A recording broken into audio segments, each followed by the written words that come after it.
Somewhere along the spectrum of tragedy to triumph, a service member may recall their story with vivid memory and great details.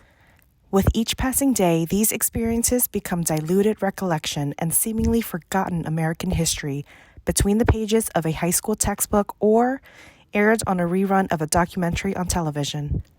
According to the Veteran Affairs statistics, only 1.5% of the 16 million Americans who served in World War II are alive in 2021. On today's Veterans Day exclusive, I introduce Mr. Anthony Perini, former Machinist Mate Second Class of the United States Navy, who served in the South Pacific during World War II. After an attempt to volunteer for enlistment into the Air Force as a pilot, he was later drafted into the Navy in February of 1943, where he repaired ships including subchasers, destroyers, cruisers, battleships, and aircraft carriers. Today, 98-year-old World War II veteran Anthony Perini shares his story as well as his late wife's time in the Nurses Corps to the world with humbleness and humility.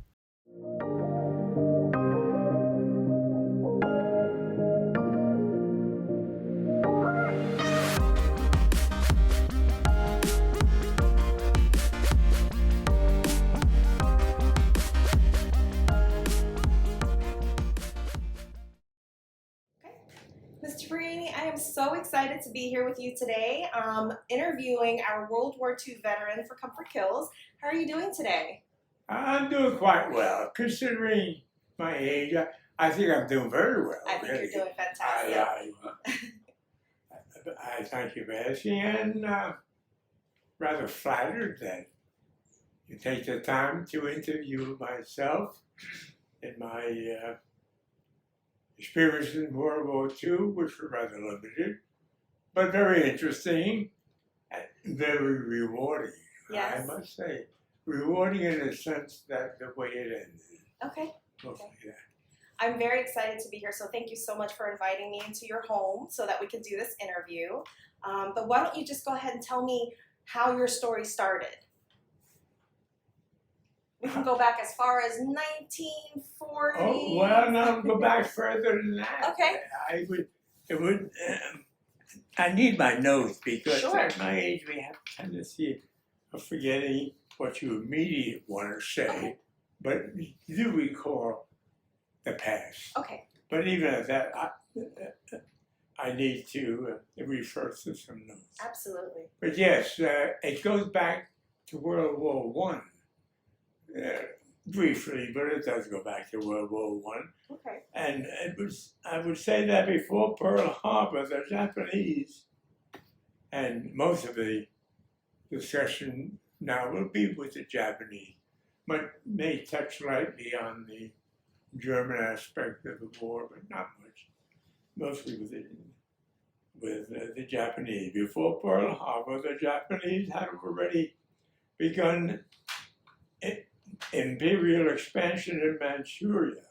Goes back to 1931. Okay. Yeah. And also in Mongolia in 1936, Jehol was a province of China at one time, or at that time. And there in 1933, and then China itself in 1937.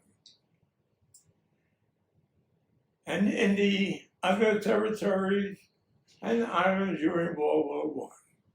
The Empire of Japan entered World War II on the 27th of September in 1940. Okay. You would think that from all the information or whatever you hear about the war, that it started in 1941. Right. Yeah. Well, but the Japanese, the reason they're into it at that time is by signing a tripartite pact with Germany and Italy, and the Japanese invasion of French Indochina. So it wasn't until the attack of Pearl Harbor on December 1941 that the U.S. entered the conflict. But at that time, Germany and Russia had devised a pact between them Russia was not in the war at that time. The England and France were, and we were at that time. But Russia was not. And the reason Russia was not is because the German and Poland had made a pact in 1940, and what they call a non-aggression pact in 1937, actually. Okay. And they both invaded Poland. And that was the start of the war for them. Mm-hmm. But that didn't last too long. Okay.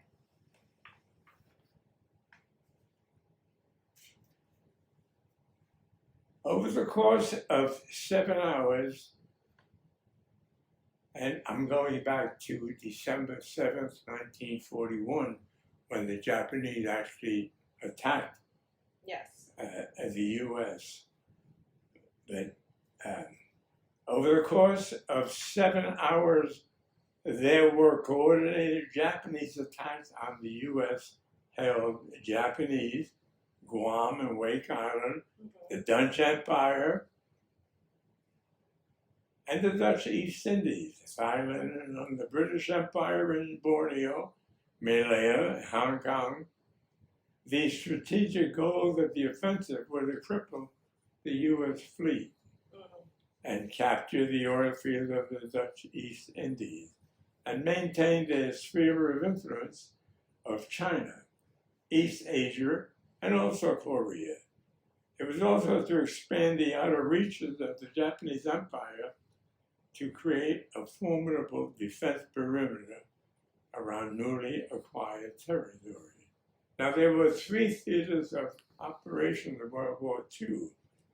One was the European, which involved the Germans and their allies, and of course, England and France. The Asia Pacific, which involved us and many of our allies as well. Mm-hmm. And there was also the CBI, which is the China-Burma-India theater.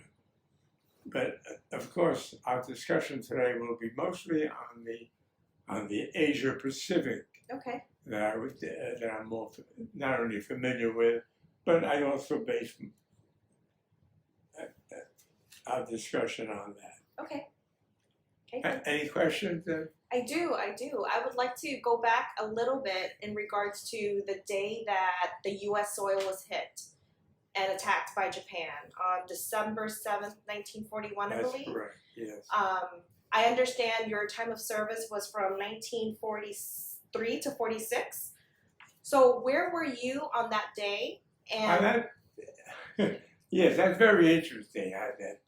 At that day, we were civilians, of course. And at that age, I guess we must have been about 18 or 17 at that time.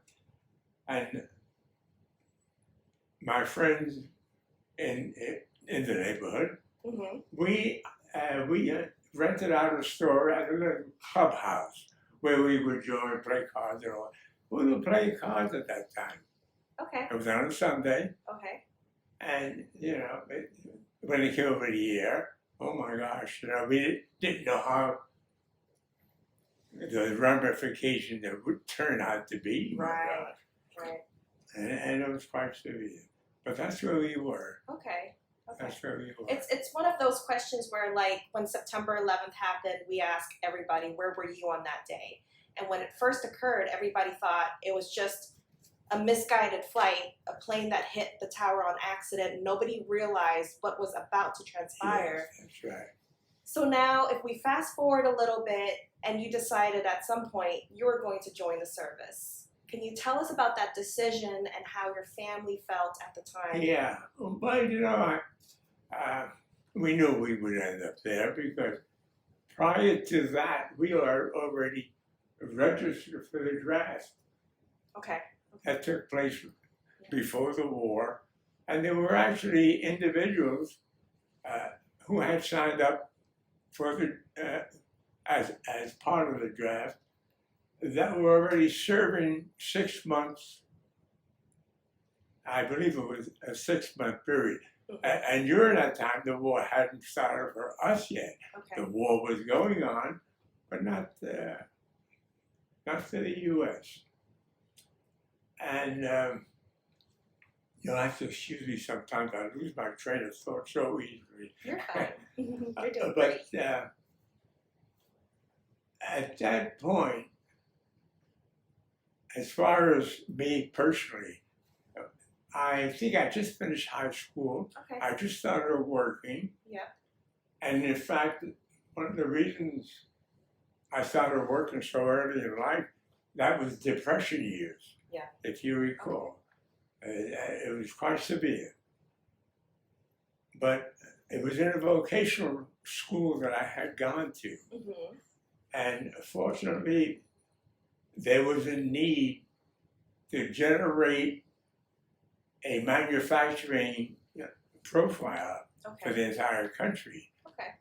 So what the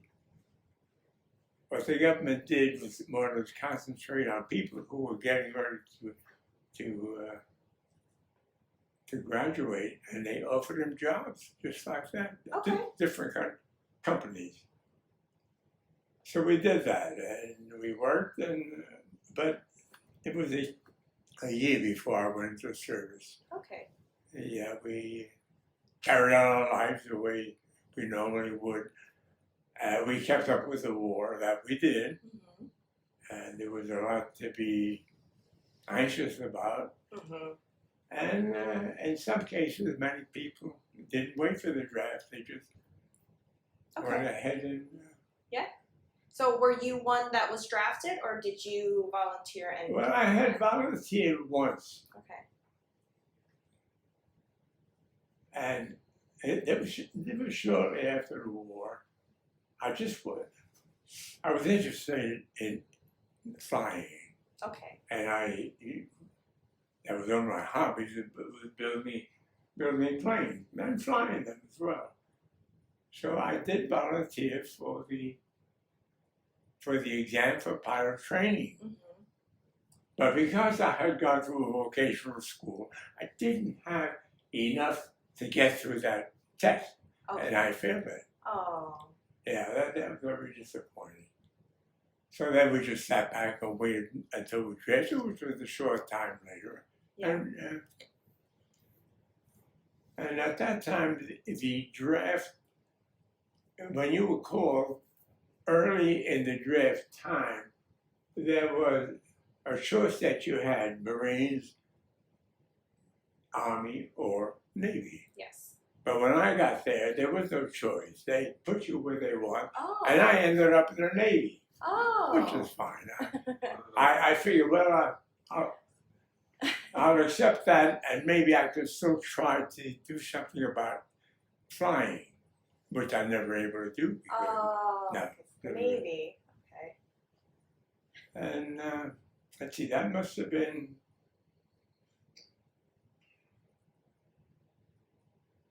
early in '43. Okay. Is when I actually went in. Okay. January, February, I'm not sure. At that time, the war was on for a year already. Wow. And Yeah. so it wasn't long before we served our boot camp. Okay. And how long was boot camp? The time period. How long was training for boot camp? Boot camp, I think it was 6 or 8 weeks. Okay. It wasn't too long. Okay. Wasn't too long. Then from there, we went on leave and went back to the camp. But then we were assigned automatically. You had no choice. So we were sent out into the industry to learn something about whatever we were going to specialize in the Navy. Mm-hmm. In this case, it was the engine room and machinery that involved the operation of the ships. Okay. And that's what we did. We went to the Ford Motor Company Okay. for training, and didn't stay there too long. But we did after that. It was a matter of going to out to the West Coast, then overseas, Okay. and Okay. we were in the midst of the war. All right. Well, in the midst of the war.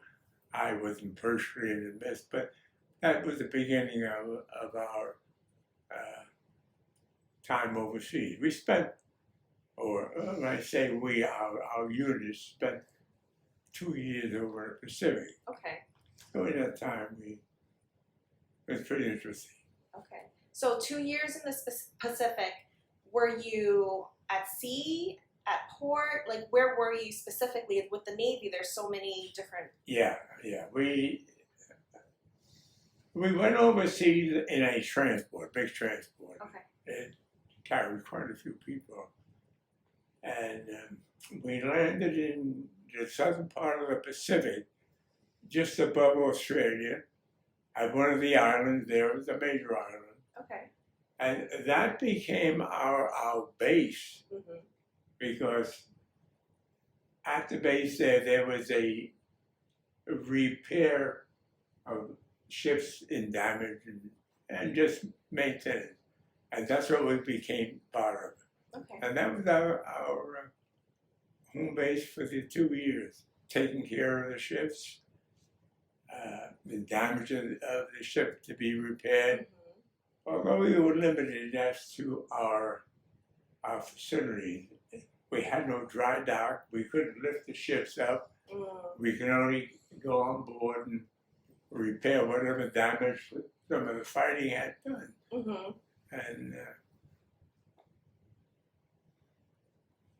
And let's see, from there, we stayed there. The first year was very active, very, very active. Okay.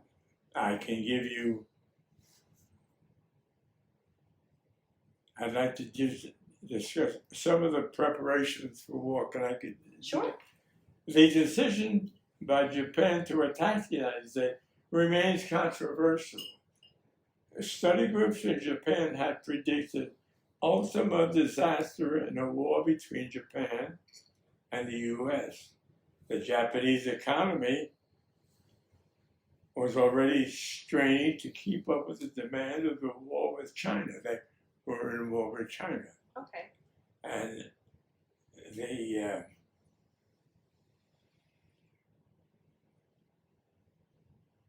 I had some train of thought that it just escaped me.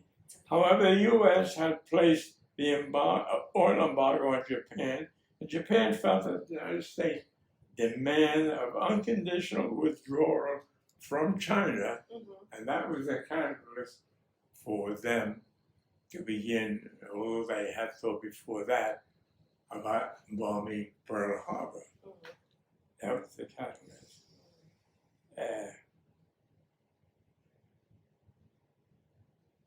Facing an oil embargo by the United States, as well as dwindling domestic reserves, the Japanese government decided to execute a plan developed by the military branch, largely by Osama Nagano and Yamamoto, to bomb the United States naval base in Hawaii, thereby bringing the United States into the war. Okay. Yeah. And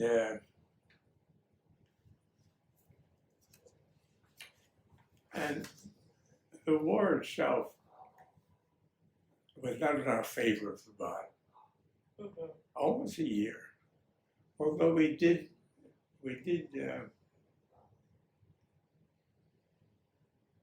initiate some action that prevented the Japanese from making some advances which would have been very detrimental to us.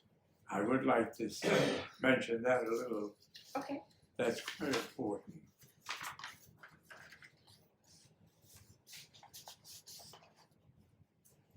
Also, on September 4th, 1941, Japanese cabinet met to consider the war plan prepared by the Imperial General Headquarters and they decided the following.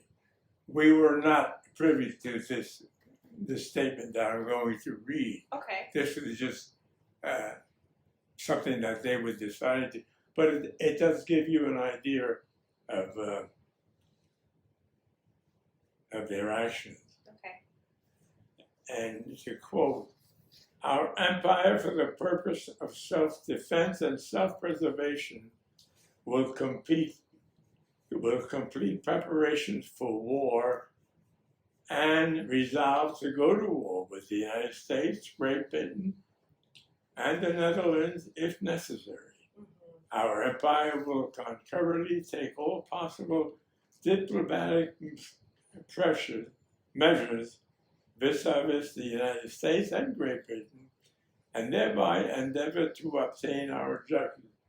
What they were saying is they would try first to initiate what they wanted. Mm-hmm. They themselves wanted to do, but they were trying to do it in a peaceful way and not cause the United States to attack them. But said, in the event that there is no prospect of our demands being met by the first 10 days of October, their minds were made up long before this statement, mm-hmm. And they were prepared. Right. They were prepared to go through with it.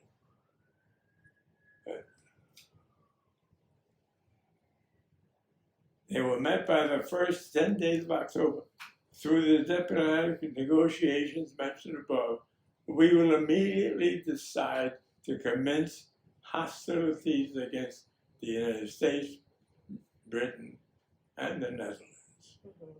So they had planned long before Pearl Harbor, that this was going to occur. Now, there was also at that time, there was the hopes on the Japanese part that the first part of the war, naturally the Japanese already were not. We are supplying all kinds of military equipment to France and England, not Russia yet. But we weren't active in the war. Right. So we were doing that much. So the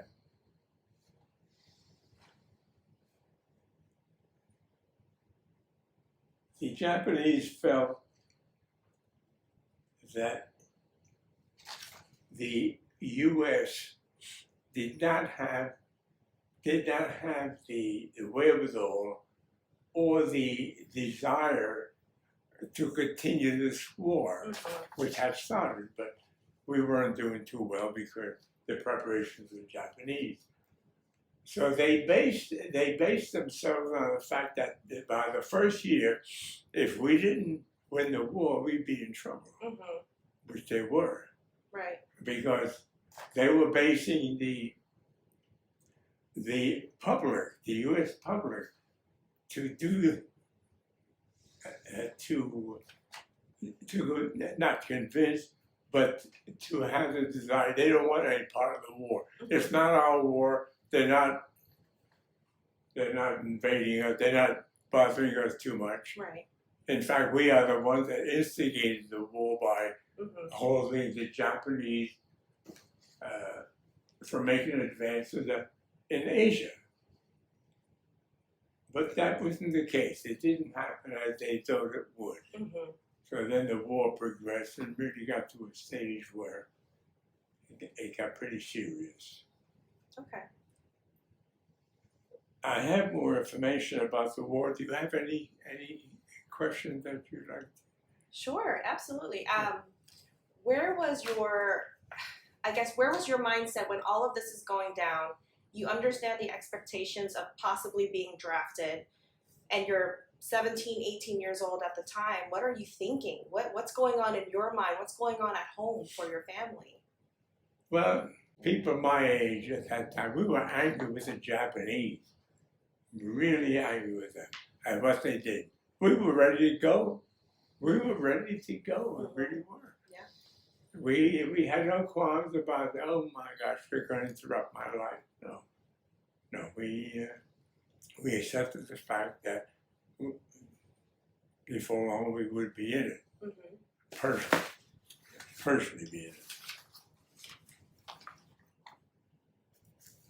And so you joined the service, you're into the Navy now, and you're spending 2 years in the Pacific. Can you share some experiences that you may have had that to this day just is something that's on your mind? It's so difficult that it was so long ago, not too much. I remember once there was a ship transport that came in, our transport to the States, carrying troops. Mm-hmm.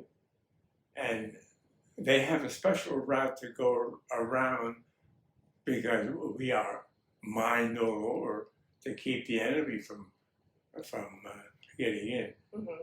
And our ship hit a bomb and sank. Mm-hmm. And we lost maybe 2 men at that time. Oh, wow. That also another incident would be interesting would be about a year into it all, so maybe a little more. It was decided that we would bring into our area a dry dock. Okay. A dry dock that would be we brought over from America. Mm-hmm. In 4 sections. Mm-hmm. And assembled there where we were at. Okay. And we did so. Now the reason we couldn't do it too soon because of the vulnerability of the bomb attack. We had two. I think we had two. Two. They never amounted so much as far as we were concerned. They may have bombed some of the areas. It was a pretty good sized island. Right. But the dry dock were brought in, and that was a big asset to us because the ships can now go to dry dock, and we can go aboard and do the work that we had to do. Right. So that was another aspect that was interesting. And let's see, of course we made preparations for a lot of the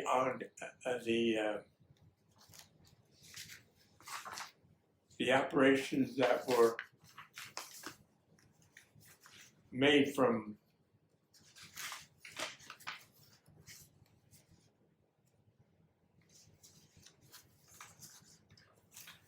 many of the invasions that were made along the Pacific between where we were and where Japan was. Okay. There were many of them. And we were involved in certain ways that I would like to mention some of the islands that were actually taken by the Marines. Okay. Because the Navy involved too with the bombing of it, preparation, and the Army as well. And there's quite a few of them. I don't know whether people realize how many islands, and this is only a partial. Mm-hmm. There was Bougainville.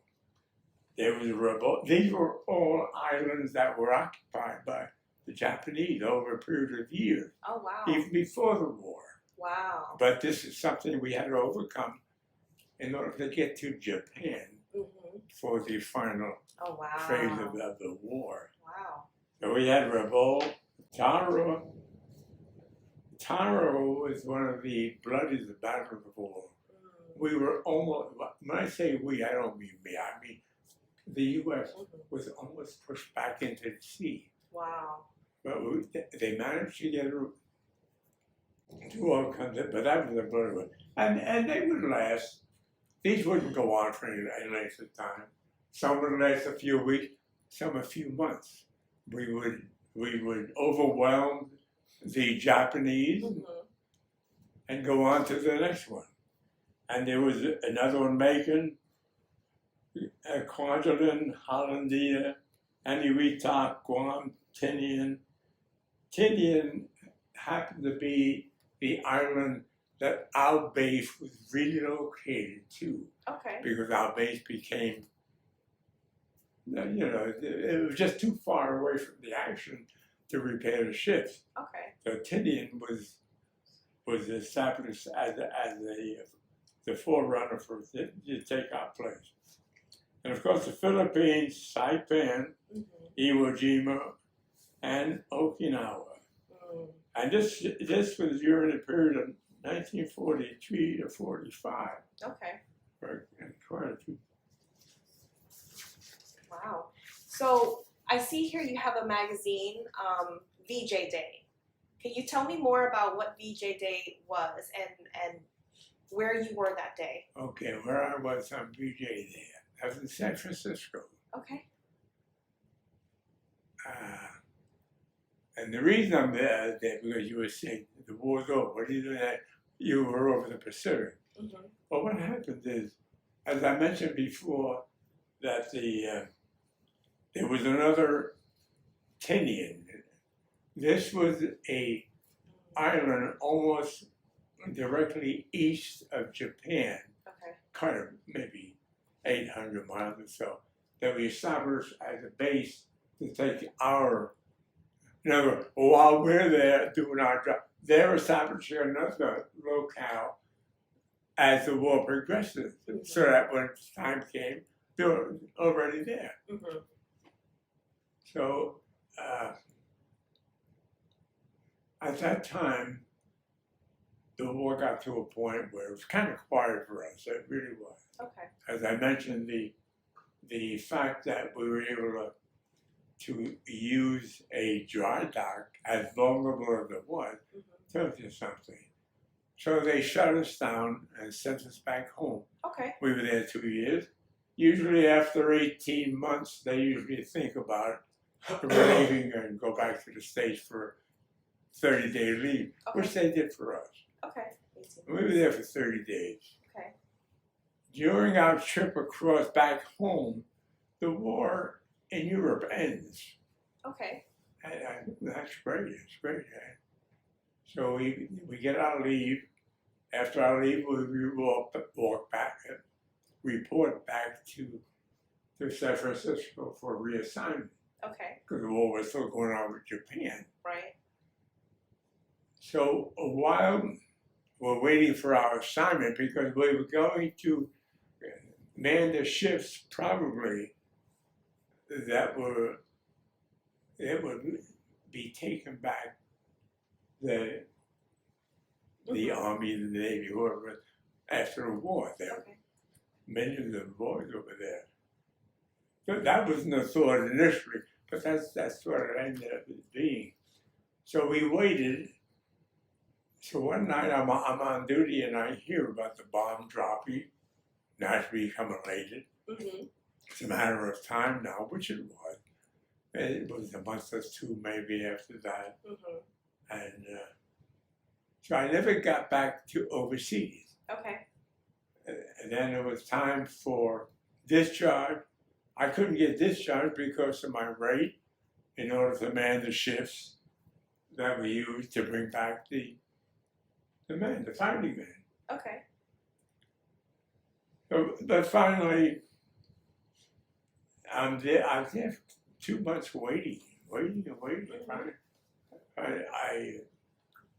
I just got up enough nerve to go up to the commanding, hey, either use me or get me out of here.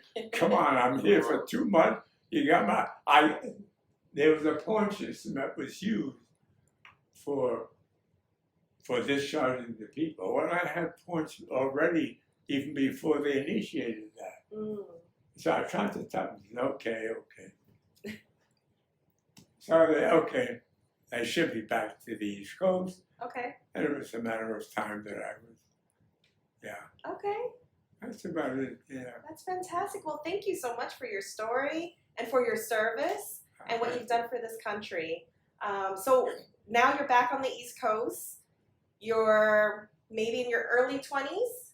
Yes. Early 20s? Exactly. And what happens from there? What happens to Mr. Perini there?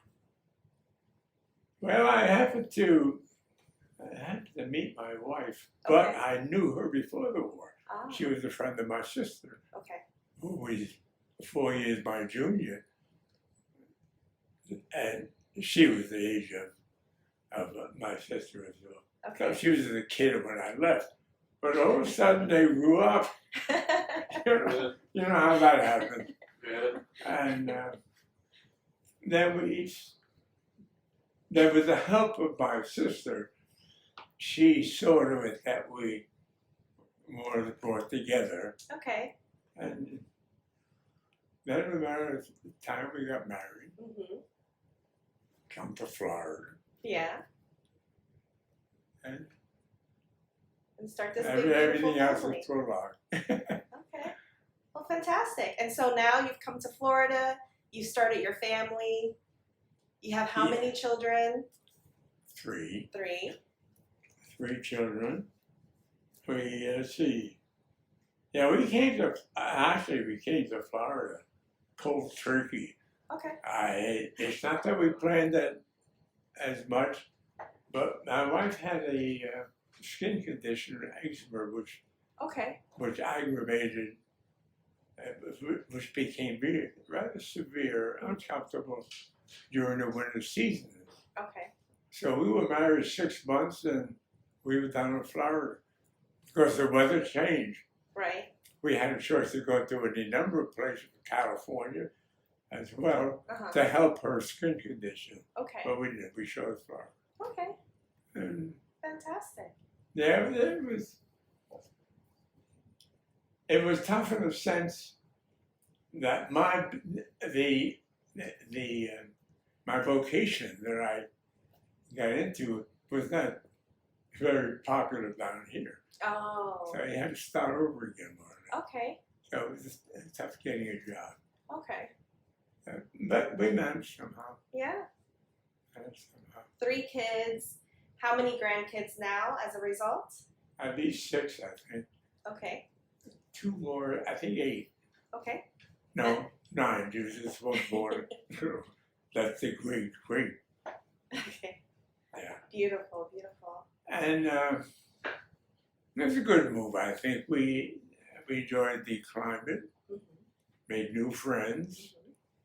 kept the old friends, but up to a point, because being so far away, we would go home pretty often at summertime, drive up there, Wow. renew friendships and all that. But after a while, it started, the kids coming, you don't have the wherewithal to get away whenever you want. So Right. we lost contact. We lost contact with them. But here we are, yeah. And I think we've all done well. The kids, I'm proud of my children, the way they adapted to. It's not a new environment, but it's an environment different than what they saw whenever we went back to New York. Oh, yeah. They saw the environment there as opposed to here. I would say the war itself, Mm-hmm. I would say had sort of a negative effect on individuals in most cases. Right. But that's it. Although we don't talk about it, there's a lot of bad memories, things that happened, and Mm-hmm. things that happened that the people that we knew, Mm-hmm. there were some that are not with us anymore. But I think the plus on that is we put a stop to Japan and Germany. I don't know that people would have had any idea of what could have transpired had they taken over Right.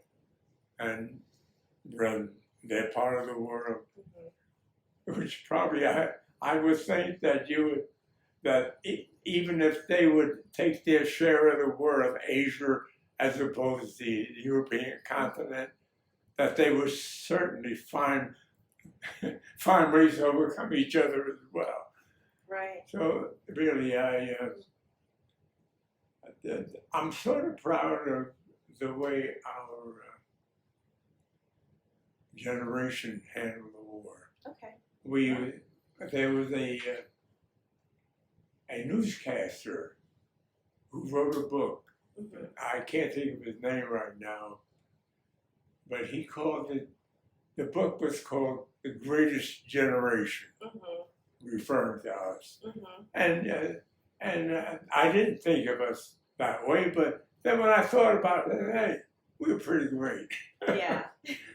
But May I ask you a little bit more about sure. The Nurses Cadet Corps? All right. The Nurses Cadet Corps? Ah, yes.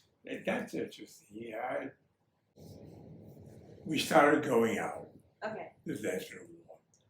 After my sister connived to bring us together, which was good. She did us both a favor. And at that time, my wife Ann, she was interested in nursing. Okay. And at that time, nursing, you pay for your training. But there was an offer made by the Army, Okay. and the Navy, I guess the government as a whole, that they needed nurses for the war. They needed it. Mm-hmm.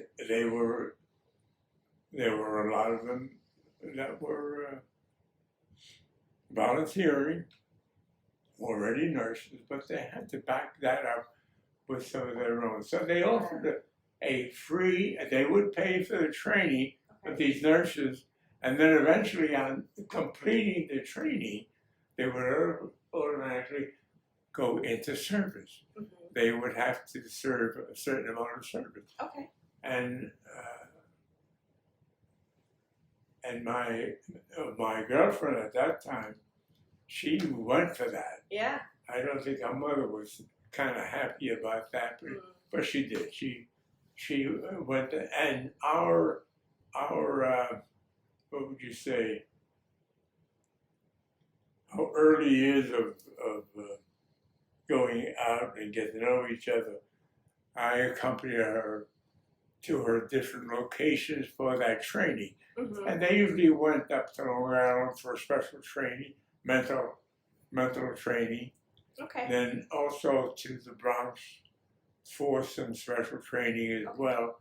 And I followed her wherever she went. Okay. And she finally graduated, got her degree, Mm-hmm. and then we got married. Okay. We got married, and 6 months later, we were down here. Oh. But just to go a little further on that, she was, when we first came down with her skin, Right. she couldn't follow her nurse's responsibility. So she was idle for a while until it started clearing up. Mm-hmm. Then she applied for her license in Florida, which was automatic. There were some states that automatically accept the license of different states. Some don't, but they did. Okay. So she already did that, and she started going to work, and that certainly helped our financial status. And then we were able to buy a home, which we did. Yeah. And it's a lot of pleasant memories. Beautiful. A lot of pleasant memories. Beautiful. And then our family started increasing. We had our children. Every 2 years we seemed to time. We were a couple of well-planned lifestyles. We really were. Okay. We really were. We waited until we didn't just go buy a home. Mm-hmm.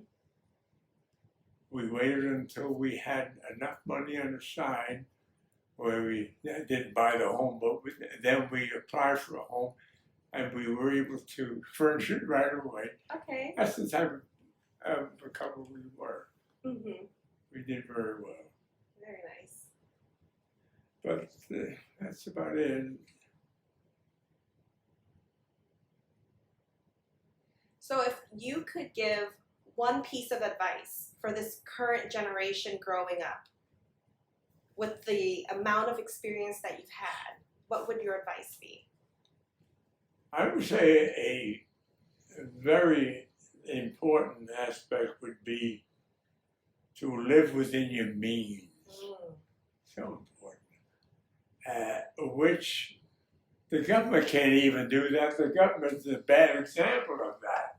Look what they've done. Oh, look what they. But the people who are getting married or deciding on a family and all that, they should keep their debts down to a minimum. Okay. Because all it does, and it does in a lot of cases, it creates so much friction within the family. Mm-hmm. And I don't know what percentage of breakups are involved that are because of that. I don't know, but I'm sure there are some. Agreed. But that was never a problem with my wife and I. Okay. I think probably one of the reasons for that, then there are others also, is that we were brought up during the Depression years. Those were really tough years. For us, yeah, we were kids and all that, so we felt it in some way. But for our parents and what they had to go through, and I think probably just us being exposed, just seeing what's going on, not being involved so much with the uncomfortableness of not having so many things, but just to see what the parents are going through. Yeah. That made an impression on us. We didn't have to be told. Yeah, I would say don't get into too much of a debt. Because the debts usually lead to arguments, breakups, although we have different ideas of marriages this day and age we had years ago. Yeah. That's Great advice. the way it is. Great advice. Yeah, I really would. So sometimes we don't know what we don't know. Are there any questions I should have asked you, or would you like to speak about anything else before we wrap up the interview? Well, I haven't thought about it too much.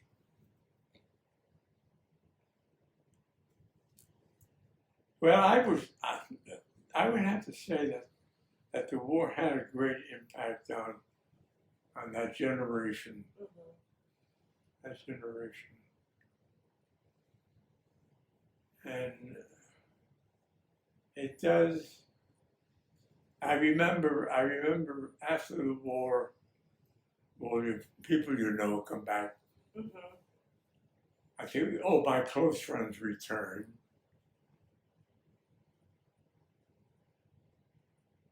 But